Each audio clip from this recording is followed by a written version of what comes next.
Palabas Malacanang. Malacanang nga nasa San Miguel, yun, sa gilid lang. Yun ang Ibig compound sabihin- din na nahulihan ng maraming droga. Ibig sabihin, oo nga, ang ibig sabihin nun, anong koneksyon na nagwata sa Malacanang? Sino ba nakatira sa Malacanang? Bakit kayo nagatid ang perdo nito? Gets nyo na. Yun lang ibig sabihin nun. Yun nga para kay Bex namin eh. The 51st time. Wala naman siyang business doon, di ba? Pero bakit siya nandun? Yun talaga yung purpose, no? Para pumunta kay Tatay Digong. Luma yan. Pero involved dyan sa yung anak ni Bakit nga pa pumunta si Trillanes sa Dahig? ng Hindi chicks. para mang bisita kay Tatay Digong, business, kung ano makuha niya information doon. Imagine mo, no? Sinama pa si Garma. Tapos government sponsored, putang inang yan, no? Talagang taksil. Ilang milyon ang ginastos ng putang inang Bongbong Marcos na yun sa pagpapadala doon kay Garma at kay Trililin at ilan pa, no? Sa mga kasamahan nila. Para kay Tatay Digong, tangina dapat sila gumastos. Basta ako, pag iangat na ang putang ina, sabihin hindi pa rin yan magnanakaw. No? Kasi once na ginawa nila yan, handa na po sila talaga na makikipag maninindigan sa kanilang kamay. Pero pag sinawsa yung itlog, Pero may Si BBM, mangungutang na naman. manindigan, 2026. manindigan, may marines pa susunod yan. Oo, marami Mga magsasalita. kagaya ni Sergeant Notisa, Shoutout kay GM. mayroon talagang susunod pa dyan. Nakita mo yung sinabi ng isang marin, no? Huwag kayong mag-alala. Binabantayan namin, nasa pangangalaga po namin si Sergeant Cotisa. Hindi pa babayaan. Ano pa ba yan? Ayan, no?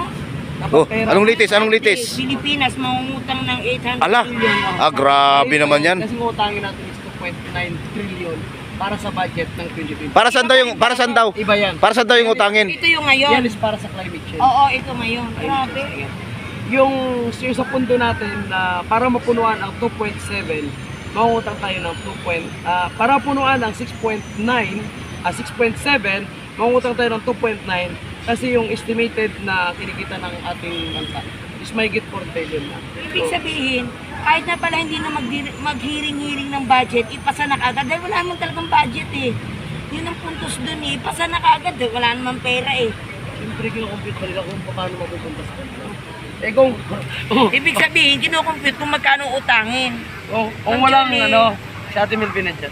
Kung walang hearing, paano ma-compute nila kung magkano? Kasi alam mo yung nangyayari nga, di ba sinasabi ni Congressman Toby Chanko, bago pa mapasa yung budget, alam na nila kung magkano mapupunta sa Sa kanila. kanila eh. Oo. Alam na kagad ang Ganong katindi. Okay, punta tayo sa ating next topic. Halo, Gina Soto at Lacson. Ipasapina daw si Cotisa ni and Marcolita. Okay lang po yan. Ipasapina nila, no? Alam mo, yung mga challenge na gusto kan Senator Marcolita. Anong sabi ni Senator Marcolita? Bring it on. Ano sabi? Dalawang vlogger, yan. Basahin mo. Nino? Mayor Magalong, Oh. my fellow Filipinos, Oh. I ask for your vigilance, your courage, and your sense of nationalism. We cannot allow corruption to define our future. We must stand together for transparency, accountability, and good governance for our country and for the future generation of Philippines. Baguio City Mayor Benjamin Magalong. Gago yung nagpagamit siya eh. Hindi, tinignan niya lang.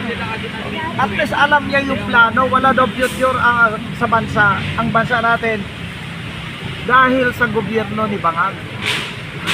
Totoo ko lang talaga si Magalong. Dapat si Magalong gumawa na rin siya ng yan eh. Hindi natin alam kasi siyempre gusto niya makita yung katotohanan. Kung ano talaga yung sa ground. Eh, inikot niya na eh. Pero actually may nakita si Magalong eh. May kinita, hindi, may kinita. May nakita siya eh. May nakita siya. Kaya hindi niya nga matanggap. Kasi yung end ng result ng investigation, muro-muro lang. Hindi lang po yan. Sinabi mismo ng ICI na yung investigation nila ay hindi nila isa sa publiko. Muro-muro nga. Sila lang ang makakalang. Kasi Ibig sabihin siya. kasi matutumbok sino ang mastermind. Oo. Sa Yun na nga po eh. ng taong bayan, sino ba taga-perma ng bilyon-bilyon? Siyempre si Bangag. Si Bangag. Oo. Sino ba si Bangag? Ha? Sino ba si Bangag? Alam mo no, sino Yung- yun? Yung resign. Si Marcos, sabihin mo. Oh, Marcos, resign! Ayan, di ba? Test totoo. Alam mo, gusto kasi nila yung palabasin kasi Magalong ay walang karapatan mag-imbestiga kasi may nalalaman kasi Magalong. Kasi lalabas dyan, pag tinanong si Magalong, sa SAP 44, si Pinoy ang nagpa-imbestiga, si Magalong ang head. Sinabi ni Magalong na siyang may utak Oo. sa SAP 44, hindi sinungaling si Magalong. So ngayon naman dito sa ICI, sabihin ni Magalong ang totoo, ang utak, mastermind, si Bangag. Yung, kagabi nagsalita si Magalong napanood mo yung sinabi niya, di ba? Na sinumpat niya rin doon na talagang walang mangyayari sa ating bansa hanggat ang namumuno talaga ay napakalaking sindikato. Alam mo dito ano masasabi mo dito kay Estela, Sundalong Kalo? Si Trillanes? Sino bang sindikato, utak na sindikato? Di ba si Trillanes? Yung hawak ni Marcos yan eh. Hawak nga, sindikato yung hilalawang sila. Yan mo yung nagpadala, si Trillanes. Pumunta pa Pinadala doon man sa yan Deheg. sa Daheg. Kasama yung babaeng si Garma. Nandun si Garma sa Daheg. Nandun nga. Pero dapat may CCTV yan. Nakitang-kita silang dalawa na pumasok doon sa silda ni PRRD. Siyempre, magkasapwat sila ng ICC. Paano ilalabas nila yung Makikita, dapat may bantay ang si VP Sara doon at saka si Pulong. Punan talaga sila ng... Masahin ko ito sinabi nito mo. Dahil sa Blue Ribbon, ayon kay Asik Bernardo, 15% ng 2.85 billion o 427.5 million ay kay Bersamin. Anong pakialam ni Bersamin sa mga proyekto? Sino mas mataas? Sila ang taga-approve. Si Bersamin, matik bagman lang yan. No. Ang bagman dyan, si Romualdez. Dinideliver nila kay Bersamen para sa kay Bangag. Sino bang little president, ma'am? Ikaw tanongin ko. Magalong puro ko dahil Sino hindi bang kayang little pangalanan president? ng mga... Di ba si Bersamen? Actually, pinangalanan niya naman Nining. Pinangalanan niya naman si Santico at si Martin Romualdez. Pinangalanan niya naman yan talaga ni Magalong. Kaya nga mga kongresista, simula nung pinili siya as advisor. Actually, as advisor lang ang binigay kay Magalong. Pero syempre, gusto ni Magalong talaga na maging active at malaman ang katotohanan. Kaya sumama siya talaga on the ground. Kasabay niya si Vince Tiso na mag-ikot, no? Para makuha talaga yung tunay na impormasyon at makikita kung anong nangyari sa mga proyekto. Imagine mo, tapos na dapat 2023. Pagdating nila, kinoconstruct pa lang. So talagang nakakagalit, no? And Pero sabi napansin nga, ni Magalong, mga kongresista yung nadadawit, bakit yung mga kinakasuhan, mga senador? Tapos pinabanatan pa siya ng binabanatan ng putang inang si Claire Castro na yan na napakasinungaling. Bangag naman yan eh. Oo, kalaban niya yung kanyang sarili. Wala namang maniniwala dyan kay Claire Castro. Bakit? Yan eh. Meron din naman. Budbud. Yung kanilang mga tuta. tagapakinig nila. Yung mga troll translate. nila na 600,000 inamin ni Lisa Yung mga vlogger din nila. na bayaran nila. Yung mga vlogger din nila, gumagawa din sila ng content. Kasama pala yung mga vlogger nila. Ano tural? Nakikita-kita din pala yon. Ay, troll din yan.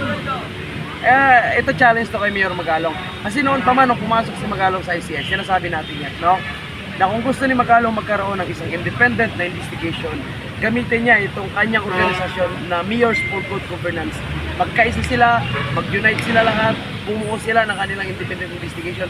Pag-isay nila yung ma-find out nila sa bawat nasasakupan nila at yun ang kanilang gagawing recommendation sa ombudsman, no?